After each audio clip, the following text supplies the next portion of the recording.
எல்லாருக்கும் வணக்கம். ஆஹ் ரொம்ப சந்தோஷமா இருக்கு. ஒரு 2 இயர்ஸ் ப்ராஜெக்ட் ஆக்சுவலாக. இது வந்து சொன்ன மாதிரி ஸ்கிரிப்ட்லேருந்து ப்ரீ ப்ரொடக்ஷன்லேருந்து இப்போ ஷூட்டிங் முடிச்சு இப்போ ரிலீஸ் வரைக்கும்.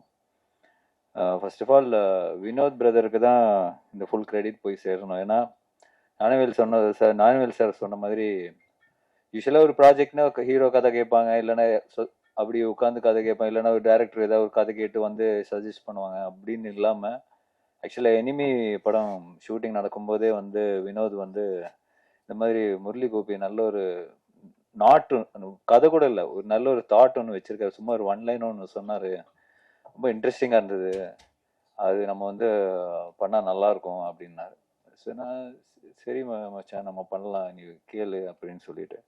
ஸோ ஒரு ஒரு ப்ரொடியூசராக வந்து ஒரு ஸ்கிரிப்டை வந்து ஐடென்டிஃபை பண்ணி அது இப்படி ஷூட் பண்ணாதான் நல்லா இருக்கும், இந்த ஸ்கேலில் தான் ஷூட் பண்ணால் நல்லா இருக்கும் அப்படின்னு டிசைட் பண்ணக்கூடிய ஒரே ப்ரொடியூசர் வந்து வினோத் தான். மார்க் ஆண்டனியில் பார்த்துருப்பீங்க, எதுலையுமே காம்ப்ரமைஸ் பண்ண மாட்டார். ஸோ இப்போ முரளி கோபி சார் ஸ்கிரிப்ட்னு யூஸ்வலாக வந்து ரொம்ப வைடாக இருக்கும். லூசிஃபர்லாம் எம்புரான்லாம் பார்த்தீங்கன்னா ரொம்ப வைடாக இருக்கும், நிறைய லேயர்ஸ் இருக்கும். அது வந்து ப்ரொடக்ஷன் ஒரு ப்ரொடியூசர் பண்ணுறது வந்து முன்னாடியே தயாராகி தான் பண்ண முடியும். அந்த மாதிரி ஸ்கிரிப்ட் தான் அவர் எப்பவுமே வச்சிருப்பார். ஸோ அந்த விதத்தில் கிருஷ்ணகுமார் சார் வந்து ரொம்ப பாராட்டினேன். ஏன்னா அந்த மாதிரி ஒரு நிறைய லேயர்ஸ் இருக்கிற அந்த ஸ்கிரிப்ட், அந்த பேப்பரில் இருக்கிற ஸ்கிரிப்ட் வந்து ஸ்க்ரீனுக்கு கன்வெர்ட் பண்ணும்போது அந்த கன்வர்ஷனில் நிறைய லாஸ் ஆகும்.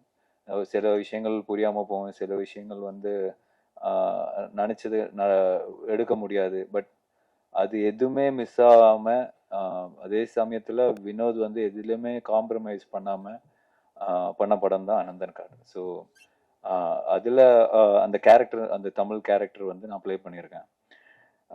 ஸோ ஆஸ் எ ப்ராடக்டாக நீங்கள் வந்து படம் பார்க்கும்போது பியூட்டிஃபுல்லாக இருக்கும். டெக்னிக்கல் வைஸும் சரி, ஸ்கிரிப்ட் வைஸும் சரி, எல்லா விதத்துலேயும் வந்து ஃபுல்ஃபில்லிங்காக இருக்கும். அது கண்டிப்பாக நான் சொல்லுவேன். இந்த ப்ராஜெக்ட் என்ன மெயினாக என்ன ஆச்சுன்னா, இந்த இப்போ அந்த ஒரு ட்ரிவாண்ட்ரத்தில் நடக்கிற கதை. ஒரு தமிழ் பையன் அங்கே போகிறான். சேம் டைம் ட்ரிவாண்ட்ரம் சார்ந்த அந்த கேரளா தமிழ்நாடு பார்டர் திண்டுக்கல் அந்த பகுதியிலையும் நடக்கும் கதை. ஸோ பாதி தமிழ் இருக்கும், பாதி மலையாளம் இருக்கும். ஸோ இது எப்படி நம்ம வந்து பைலிங்குலாக ஷூட் பண்ணுறதா இல்லை வந்து டப் பண்ணுறதா, அந்த மாதிரி நிறைய கன்ஃபியூஷன்ஸ் இருந்தது. பட் ஒரு லாங்குவேஜில் தமிழ் வந்து தமிழாக ஷூட் பண்ணிட்டோம், மலையாளம் வந்து மலையாளம் மட்டும்தான் ஷூட் பண்ணிட்டோம். ஸோ ரெண்டுமே இருக்கும். ரெண்டு வேர்ஷனும் நம்ம வந்து தமிழ்நாட்டில் ரிலீஸ் பண்ணுறோம். ஒன்று வந்து மலையாளம் இருக்கிற டயலாக்ஸ் வந்து டப் பண்ணி தமிழ் ஒரு அண்டர்ஸ்டாண்டிங் பண்ணி, ஏன்னா நிறைய இமோஷனலான சீன்ஸ் இருக்கு. ஸோ அதெல்லாம் மிஸ் ஆகக்கூடாதுன்னு சொல்லிட்டு வெறும் இந்த மலையாளம் போர்ஷன் மட்டும் தமிழுக்கு டப் பண்ணியிருக்கோம். ஸோ ஒரு 2 வருஷனாக ஒரு புதுசாக ஒன்று ட்ரை பண்ணுறோம். I think were all excited. So and இதில் ஒர்க் பண்ண டெக்னீஷியன்ஸ், ஃபார் எக்ஸாம்பிள் யுவா, நிறைய படங்கள் அவர் கூட ஒர்க் பண்ணியிருக்கேன்.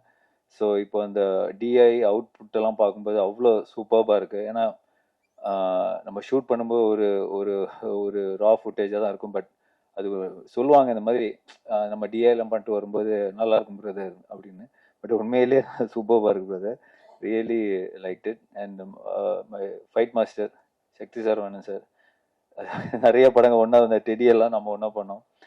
ஸோ அவர் கூட இந்த படத்துல வந்து ரொம்ப மெனக்கெட்டு இருக்காரு. பாவம், ஷூட்டிங்க்கு முன்னாடி 6 மாசத்துக்கு முன்னாடியே ப்ரிப்பரேஷன் சொல்லி அவரை பிடிச்சி வச்சுட்டாங்க. நீங்க எந்த படம் சைன் பண்ணக்கூடாதுன்னு சொல்லி டைரக்டர் சொல்லிட்டாரு.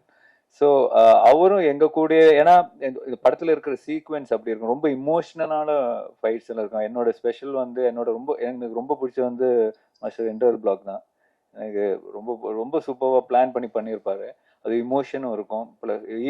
இந்த பிகினிங் ஒரு சின்ன ஒரு வார் சீக்வன்ஸ் மாதிரி இருக்கும், அதெல்லாம் ரொம்ப ரியலிஸ்டிக்காக பண்ணியிருப்பாரு. ஸோ ஆஸ் எ ஃபிலிமாக இது வந்து ரொம்ப technically well made film, thanks to all the technicians. அதே சமயத்தில் ஆக்டர்ஸ், இப்போ இந்திரன் சார் அவர் சொன்ன வந்தது என்னன்னா, அவரோட கேரக்டர் வந்து ரொம்ப இம்பார்ட்டண்டான கேரக்டர் இந்த படத்தில். படம் லாக் பண்ண உடனே டேரக்டர் வந்து அவர்கிட்ட வந்து கேட்டது வந்து எனக்கு இந்த படத்துக்காக 100 நாள் வேணும் அப்படின்னு தான். ஸோ அவர் என்ன சொல்ல வந்தாருன்னா, அந்த கேரக்டர் அவ்வளோ ஸ்ட்ராங்கா இருக்கும், அவ்வளோ ஒரு பயங்கரமான ஒருத்தம் பண்ற மாதிரி தான் அந்த கேரக்டர் இருக்கும். அதனால தான் அவர் கேட்டோன்னு கேட்டாரு, என் உடம்பு வச்சு இது பண்ண முடியுமா சார், அப்படி இந்த உடம்பு வந்து இந்த கேரக்டர் பண்ண ஒத்துக்குமா அப்படின்ற கேள்விதான் இருந்தது. பட் படம் பார்க்கும்போது உங்களுக்கு தெரியும், அவ்வளோ அவ்வளோ இன்டென்ஸா அவ்வளோ பியூட்டிஃபுல்லா பண்ணியிருக்காரு படத்துல. அதே மாதிரி சுனில், அப்புறம் விஜயராகவன் சார், தேவமோகன், அப்புறம் முரளி கோபி ஒரு கேரக்டர் பண்ணியிருக்காரு, நிக்கிலா விமல், ஆஹ் சாந்தி. அவங்க கேரக்டர்லாம் வந்து ரொம்ப இன்டென்ஸான கேரக்டர், ரொம்ப காம்ப்ளிகேட்டடான character. But at the same time ரொம்ப அழகா அந்த கேரக்டர் ப்ளே பண்ணிருப்பாங்க. ரொம்ப ரொம்ப ஃபேண்டாஸ்டிக்கா அவங்க போர்ட்ரே பண்ணியிருப்பாங்க. எங்கேயுமே வந்து நம்மளுக்கு வந்து அருவருப்போ அந்த மாதிரி இல்லாம ஒரு டிஃபிகல்ட்டான கேரக்டர். அதனால தான் அந்த இதெல்லாம் சொல்றேன். பட் சூப்பர்பா பெர்ஃபார்ம் பண்ணியிருக்காங்க. அண்ட் ஸோ இந்த ஜூன் 25th இந்த படம் ரிலீஸ் ஆகுது. போத் ரெண்டு வருஷனும் ரிலீஸ் ஆகுது, Malayalam version and Tamil Malayalam version. So support பண்ணுங்க. கண்டிப்பா இந்த படம் சக்சஸ் ஆகுன்ற நம்பிக்கை இருக்கு.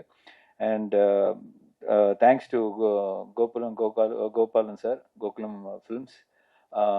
இந்த படத்தை வந்து ஒரு பெரிய லெவலுக்கு ரீச் பண்ணணும்னு சொல்லி அவங்க தான் வந்து throughout the world release பண்றாங்க. So my sincere thanks to Gopalan sir also. Thank you.